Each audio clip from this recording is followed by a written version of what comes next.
Hello అండి అందరికీ. రీసెంట్గా సీఎం చంద్రబాబు నాయుడు గారు క్యాబినెట్ సమావేశం నిర్వహించడం జరిగింది. ఈ క్యాబినెట్ సమావేశంలో ఆయన మంత్రులకు ఏదైతే తన సొంత క్యాబినెట్ శాఖ మంత్రులకు కొన్ని కీలకమైన ఆదేశాలు అయితే జారీ చేయడం జరిగింది. ఆదేశాలు ఏంటంటే ఇంకా మరికొన్ని రోజుల్లో జగన్మోహన్ రెడ్డి గారు అరెస్ట్ అవుతారు అని చెప్పేసి వార్తలు వస్తున్న నేపథ్యంలో ఏ ఒక్కళ్ళు కూడా ఈ కేసు గురించి మాట్లాడొద్దు బహిరంగంగా అని చెప్పేసి ఆయన తన క్యాబినెట్లో ఉన్న మంత్రులకి ఆదేశాలు జారీ చేసినట్లయితే వార్తలు అయితే వస్తూ ఉన్నాయి. అయితే మరి ఎందుకు చంద్రబాబు నాయుడు గారు ఉన్నట్టుండి తన మంత్రులకు ఈ యొక్క ఆదేశాలు జారీ చేశారన్న దాని మీద భిన్న అభిప్రాయాలు అయితే వ్యక్తమవుతున్నాయి అన్నమాట.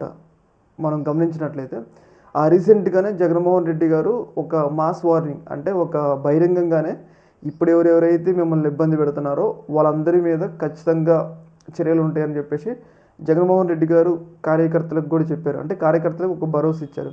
అలాగే ఆయన ఇండైరెక్ట్గా ఎవరెవరైతే తనని ఇబ్బంది పెడుతున్నా చంద్రబాబు నాయుడు గారు కానీ లోకేష్ గారు కానీ వాళ్ళ మీద కూడా చర్యలు ఉంటాయి అన్నట్లుగా జగన్ 2.0లో సీన్ మామూలుగా ఉండదు అన్నట్లుగా జగన్మోహన్ రెడ్డి గారు ఒక రకమైన ఇండికేషన్ ఇవ్వడం జరిగింది. అయితే ఈ ఇండికేషన్తో ఏమన్నా చంద్రబాబు నాయుడు గారు భయపడ్డారా అన్న వాదనలు కూడా వినిపిస్తున్నాయి అనమాట. ఎందుకంటే ఇప్పుడు అధికారం ఉన్నా కానీ ఇంకొక 10 సంవత్సరాలకైనా జగన్మోహన్ రెడ్డి వస్తారు.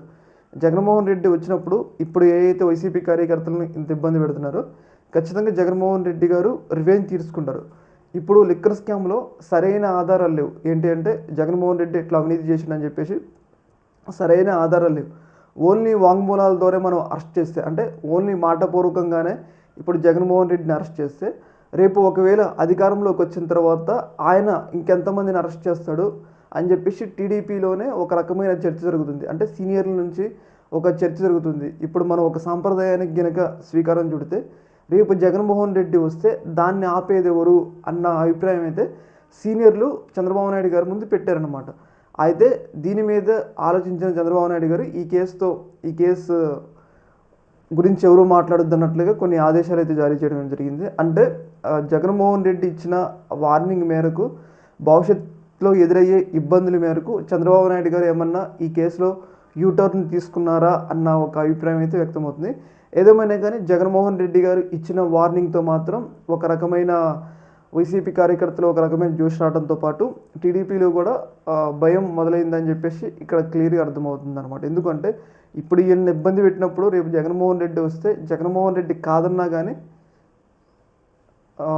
టీడీపీకి సంబంధించిన వ్యక్తులను ఇబ్బంది పెట్టడానికి అవకాశం ఉంటుంది. కాబట్టి జగన్మోహన్ రెడ్డి ఇచ్చిన వార్నింగ్తో ఏమైనా వెనక్కి దగ్గరన్న ఒక అభిప్రాయం అయితే వ్యక్తమవుతుంది అనమాట.